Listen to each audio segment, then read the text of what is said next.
Malone working in the post. Time winding down. Turnaround shot by Malone. Good!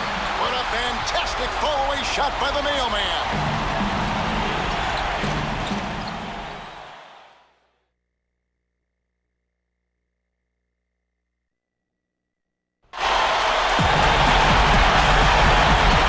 Hello, everyone. Welcome to a look back at NBA history.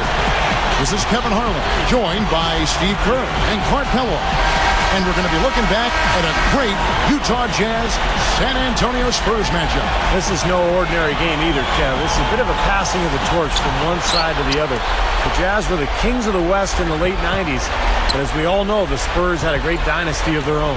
And this game is right when those two eras collide. I mean, Duncan and Malone will go at it, and both of these teams play a rather methodical style, so it'll be a tough battle every trip down the floor. Two Titans from the West going at it here with Stockton and Malone facing the Twin Towers of Duncan and Robinson. All right, let's get things going. Now look at the Jazz. Stockton and Malone out there, of course. They're joined by Hornacek at the 2 with Keefe in at the 3. Rounding things out for them is Foster in at the 5, roaming the paint.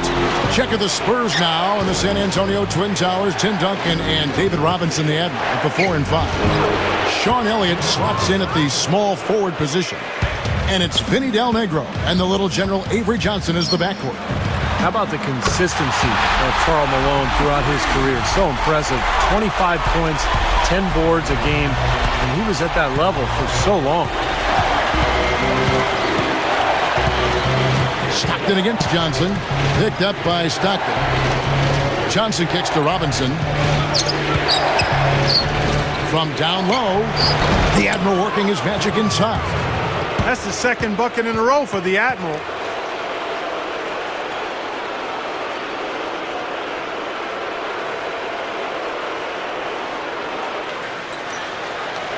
Here's Stockton. About 3.5 minutes left to play in the first. He feeds it to Foster. He dishes it to Malone. And so he earns a trip to the line. Official saw the contact and he'll shoot 2. You talked about Malone's ability to produce. He could be penciled in for those numbers for a stretch of about 18 years. And Jerry Sloan was his coach and said one of the great players, Clark, that he's ever had in the NBA. Well, Kevin and Steve, remarkable consistency, and that, too, is a measure of greatness. It's not just the numbers. It's doing it time and time and time again. Every year, you could count on him to lead the way scoring and rebounding for the Jazz. And every year, that expectation was there, and he met it. Tell you what, guys, you got to appreciate the way he goes after those offensive rebounds. It's something to watch. And the strength, Steve, the strength he is on those putbacks is something to see. Well, and we got to witness both of those attributes right there on that play. Malone takes it to Duncan and gets it to fall. Karl Malone scoring now on consecutive trips. He's getting it going. When Avery Johnson's career ended as a player, his time in the NBA did not. Less than 6 months after hanging up his sneakers, he was a head coach. And he had a great run coaching the Mavericks. He did something that no other coach had done before in Dallas, taking the Mavs to the NBA Finals for the first time in franchise history. Russell inside. Del Negro defending. Lock at 6. Malone in the post. Duncan is there. And they'll turn it over. Could not get off a shot. 24-second violation. And making a change here, the Jazz. Isley's checked in. Then for the Spurs, Jackson comes in for Del Negro. And it's Williams in for Johnson. Here's Williams. And stolen by Stockton. What a steal. That's some excellent defense right there. They rule this one goaltending. Help the shot. The defense left him just a little window to get through, and he just ducked in for the layup. Terrific job. Here's Williams. Kind of funny to see someone like Tim Duncan, who is now an elder statesman in the league, as a bright-eyed youngster on this team. Picked up by Stockton. Backing him down is Duncan. The 3. That drops. Jackson's got himself going there. His first points of the game on the deep ball. You talked about Tim Duncan. Make no mistake, though, he was an impact player from the get-go after playing 4 years at Wake Forest. Yeah, I enjoyed watching him in college. Had a chance to cover him a couple of times in person. And as a rookie, he averaged 21 points and 12 rebounds a game and did not miss a beat. Really outstanding from day one in the NBA. Now here's Malone. 5 points in the game. 5 to shoot. Ostertag inside. It's good on the putback. Guys back and forth this first half. Well, 5 lead changes early on, guys, as we grapple back and forth. Yeah, this could be a back and forth game all the way, guys, the way it's being played. This is fun to watch. Williams against Stockton. Williams against Stockton. Goes straight up. Here's Robinson. Flushes it down. 51 seconds left to play here in the first. Stockton kicks to Malone. The pass to Isley. Fires for 3. And the Jazz, another 3. He may not be their top three-point option, guys, but you still got to cover him. I mean, you got to defend him in some form or fashion. And stolen by Stockton. Utah leading. It's stolen by Duncan. Gives him the lead pass. Here's Jackson. So the whistle blows on the shot and 2 free throws for the contact right there. They get John Stockton.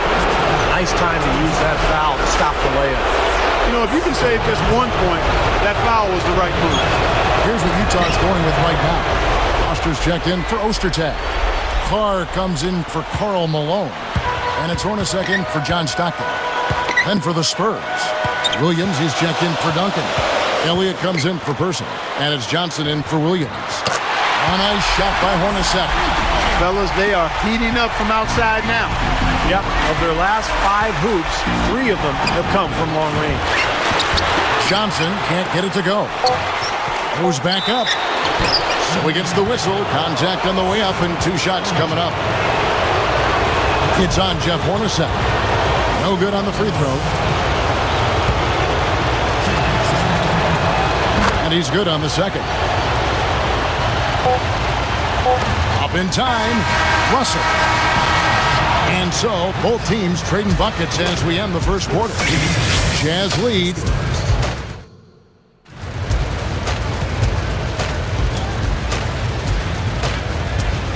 Welcome back, folks. We have a close game here at the start of the second quarter of play. Well, you look at Karl Malone out there. He's just so strong with the ball in his hands, and scoring was just so easy for him. On the court for San Antonio, they've got Jackson. Elliott is out there with Williams. Then it's Johnson, and it's Purdue in at the center, filling out the middle. Shot clock at 6. Carr, the pump fake kept the D off balance and gave him room. And Steve, what you said about Malone, his upper body strength was second to none when he was in the league. Clark, you can appreciate that, a guy with your size battling another guy who was even bigger on that front line. Yeah, and I actually had a chance to bump heads with Karl early in his career back in 84, 85, 86. And one thing about it was his strength. I mean, that's the thing that jumped out at you. His speed as well. He could take contact so easily in the low post and play through contact because he was so strong. You never were in a position where you could knock him off balance because he was just anchored in because of that strength. Carr is whistled for reaching in. That is his first foul of the game. And the Jazz with some changes. Karl Malone's checked in for Carr. Anderson comes in for Brian Russell. And it's Stockton in for Isley. Here's Johnson. Well, you take a look at the accolades between Stockton and Malone. I mean, 23 trips to the All-Star game between them. Well, that's Hall of Fame worthy on its own. Purdue with the ball. Foster on him. Purdue, no luck. Clark, you mentioned their accolades. 15 All-NBA first-team appearances, 8 second-team appearances, 4 third-team. Steve, they were just fixtures as the league's best for so long. Well, Stockton and Malone, I mean, just saying those 2 names together has a ring to it for an NBA fan. It just, you know, that those 2 names signify pick and roll and teamwork and the Utah Jazz. You say their names and so much comes to mind. They were an unbelievable tandem. Looking at who's out there now for the Spurs. Robinson's checked in for Purdue. Duncan comes in for Williams. And it's Del Negro in for Jackson. 6 on the shot clock. Lets it fly. Rebounded by the Jazz. Anderson dishes to Stockton. Here's Malone, and it's sent back by Robinson. And here are the Spurs. Only giving up 2 points this quarter. And the Jazz obviously benefited so greatly from the talents of John Stockton and Karl Malone, but what was really impressive is the longevity of their respective careers. Greg Ostertag, he's checked in for the Jazz. Here's Johnson. Step back shot. Count that one. And that ties it up. We were talking about durability. They were always good, Stockton and Malone, for 82 games a season. Rarely missed any time at all. Yeah, and I think that's as impressive as anything they did. I mean, the consistency is there. The production is there. But the fact that they were so durable. Part of it is fitness. Clearly, you've got to put in the time. Part of it is DNA in terms of how you're made from the inside out. Some of it is the physical skills you bring to the table, and then some of it is, being fortunate. The game is a physical game, a demanding game, and injuries are part of it. They stayed away from significant injuries, and they always showed up and were on the floor for the Jazz. And that's mostly a credit to them. Beautiful play there, absorbing the contact and going to the free throw line for one. Well, I like the concentration he showed there. He knew he was going to get hit, but kept his eye on the hoop. Now he has a chance at a three-point play. Jackson, he's checked in for Johnson. Now, here is Hornacek. Malone, covered by Duncan. And Malone backing in. 6 to shoot. Nails it from 8 feet. Malone's got 7 points. Malone played his college ball at Louisiana Tech and was a force there, as you might well imagine. Very difficult to contain. Duncan outside. Pass to Del Negro. And stolen by Stockton. Great Now that's a slam. I don't know if anybody ever put the ball through the hoop with that much force.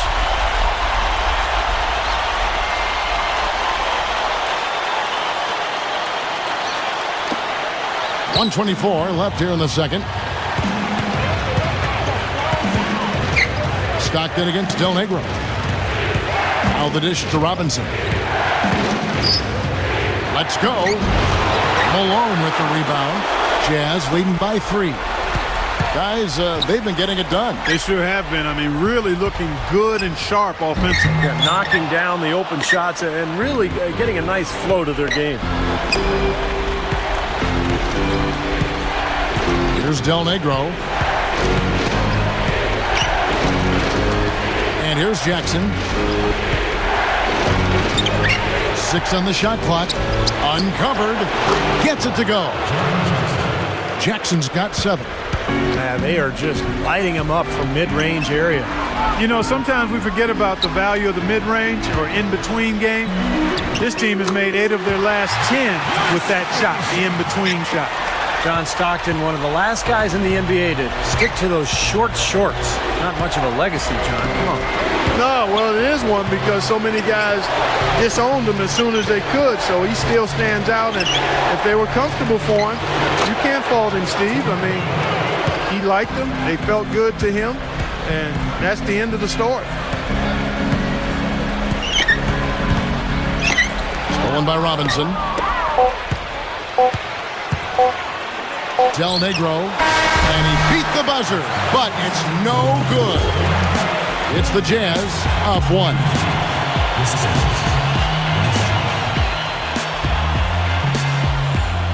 Welcome back, everyone. The second half about to get underway, and it's been a close one so far.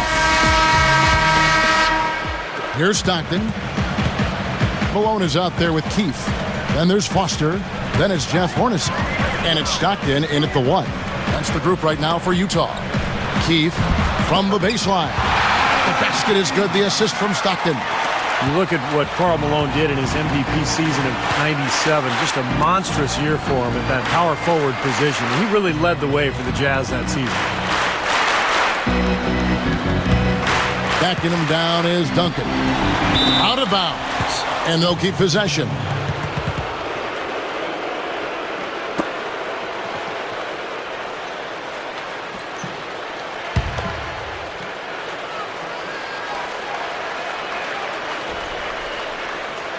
Here's Del Negro. Shot clock at 5. Oh, that's blocked. Stockton kicks to Hornacek. Got a piece of it. It's stolen by Duncan. Here's the break. Here's Del Negro.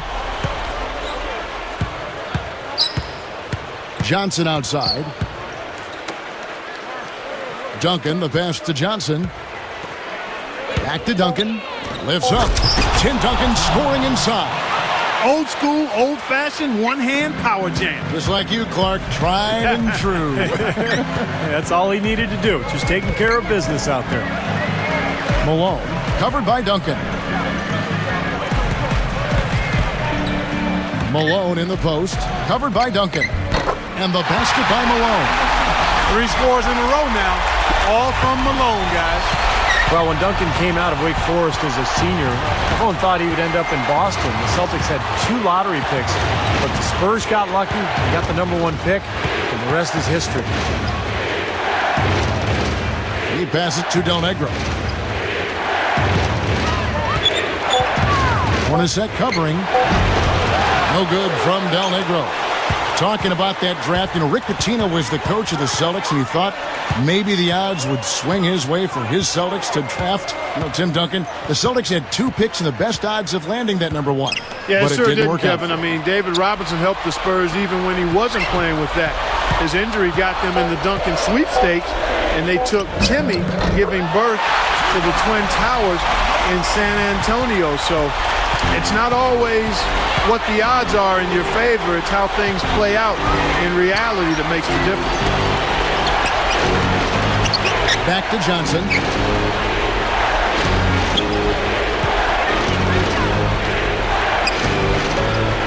From 11 feet away, and Robinson knocks down the J. There are 2 guys thinking alike. Perfect pass and perfect catch. Well done both ways. At the end of his career, Stockton would be playing in a game, and you just forget he was 40 years old, but he still was very effective at that age. Shoots from the high post. Spurs trail by 3. Here's Del Negro.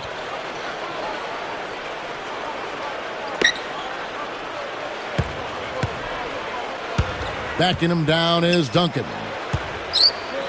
Here's Robinson. The jumper's good from inside 6 feet.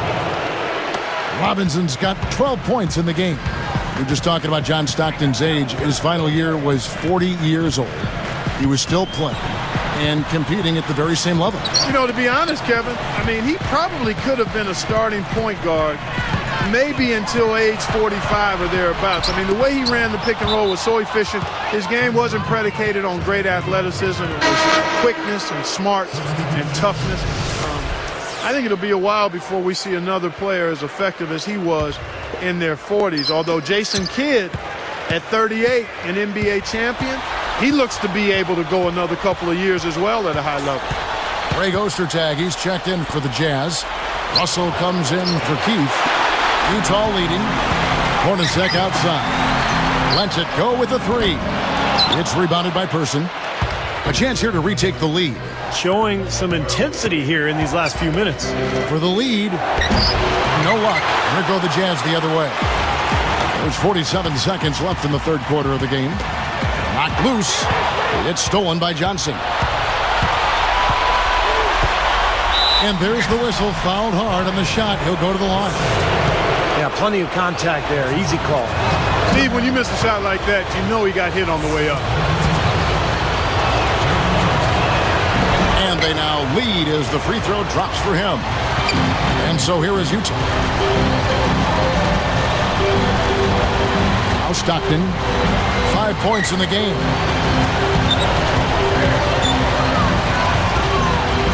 Over Johnson. Ostertag pass to Malone. So now that's twice we've seen the offense collapse. That's back-to-back empty trips because of turnover. Yeah, and that's going to be a problem because now all of a sudden you start turning the ball over, you lose all offensive rhythm and flow. Duncan is there.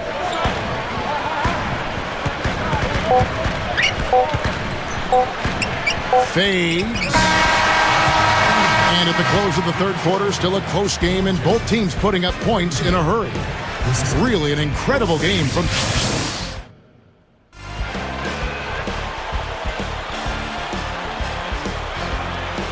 Well, you score as well as Malone, and you get a nickname pretty quickly. The Mailman seemed pretty apt, too, given how dependable he was to fill up the box score night in and night out. On the court for San Antonio, they've got Purdue. Johnson is out there with Jackson. Then it's Williams. And it's Person at the 3 spot. Shot clock at 6. No good on the 3. Back to Malone, 19 years in the NBA for the Mailman.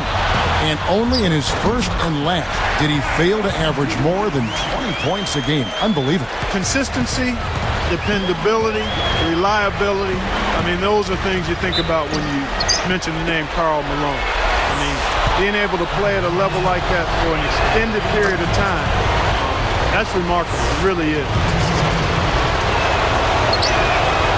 And Johnson drops them both. Are you kidding me? They're like different guys this half. They haven't missed a single free throw. Stepping up and knocking him down, Clark. Kicks it to Russell. Malone down low. He's against Williams. Malone, no luck. Spurs leading by 3. And stolen by Russell. And here's Utah. They trail by 3. Malone, left side. Over Purdue. Isley, the pass to Russell. Guarded by Jackson. Russell dishes to Anderson. Passes it to Isley. They're moving the ball. Here's Malone.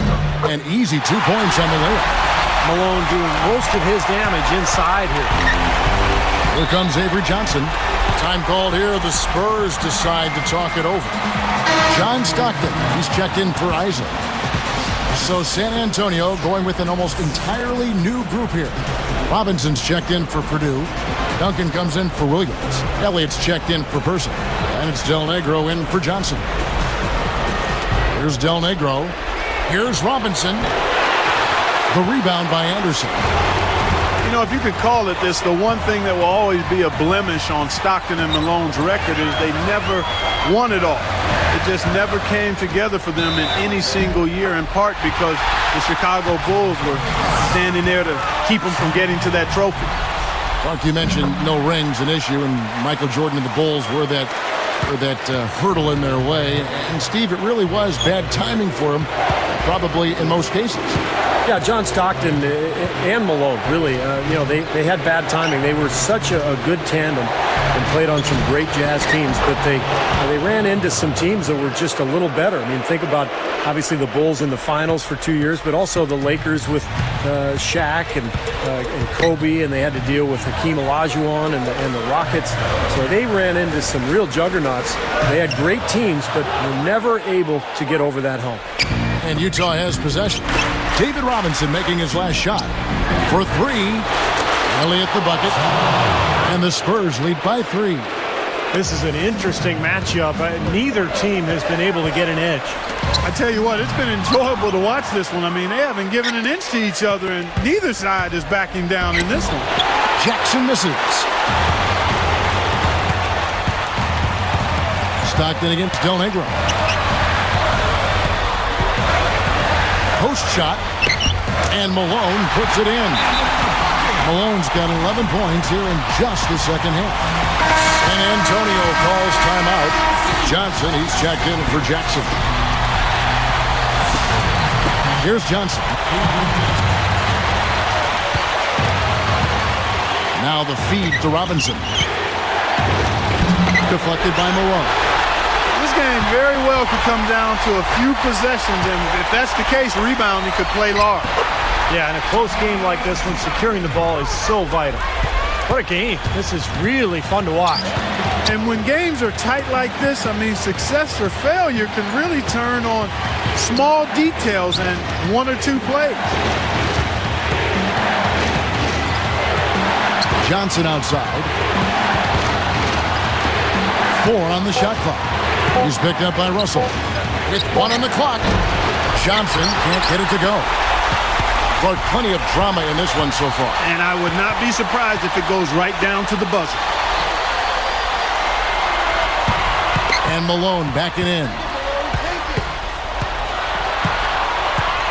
Guarded by Robinson. Straight up. And then Malone with the dunk. They got on this roll a while ago, and they just haven't looked back. Well, not much of a job there protecting the rim. I mean, 4. They just pretty much opened the door for him. Yeah, he didn't waste the opportunity, did he? On the Jazz with some changes. Jeff Hornacek, he's checked in for Anderson, and Isley subbed in for Greg Ostertag. There's a minute left in the fourth quarter. Johnson outside. Here's Del Negro. There's a screen by Robinson. Del Negro kicks to Johnson. He's picked up by Russell. That's a good shot. High percentage. Can't complain about that one. I think we'll see them burn the clock a bit here. You know, I think that's probably a smart move. I think so, too. Stockton with it. Isley. He's guarded by Johnson. Malone, a screen on Johnson. 5 on the clock. Deflected. Blocked. Time called here. The Spurs decide to talk it over. They trailed by 3. 17 seconds left in the game. Guys, your thoughts? Well, down 3, you don't necessarily have to go for the 3. You could go for the quick bucket and then the foul. I'm not sure. I mean, in this situation, I think they should look for the 3, Steve. I mean, try to tie this thing up. You've got 3-point shooters. Let it fly. And they commit an intentional foul. We'll see another one of those so they can get into the penalty. Not a lot of options there. They have to try to extend this game, so good foul. Yeah, and if they can catch a break, they might still be able to tie this thing up, Steve. Ostertag with it. And an intentional foul there stops the clock. Gets the first. That gives him a 4-point cushion. Gets them both, and it's a 5-point ball game. Huge free throws there, Kevin. He just put this game out of reach. San Antonio calls timeout. They're down by 5. 8 seconds left in the fourth. Here's Del Negro. Shoots over Malone. It's in! And that's what he does. I mean, he takes advantage. If you're going to play poor defense, he's going to get a hoop easily.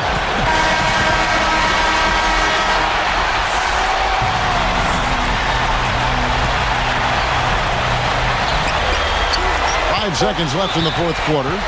They're going to prolong the game here with an intentional foul. Sinks the first one, and that gives him a 4-point cushion. Perfect from the line, and it's a 5-point ball game. Talk about a clutch free throw, Kev. That one just might have sealed the game. And so it's Utah with the win. Two of the best power forwards came to do battle, but in the end, it was the Jazz who came through. To me, it just seemed like they had a more complete team top to bottom than the Spurs.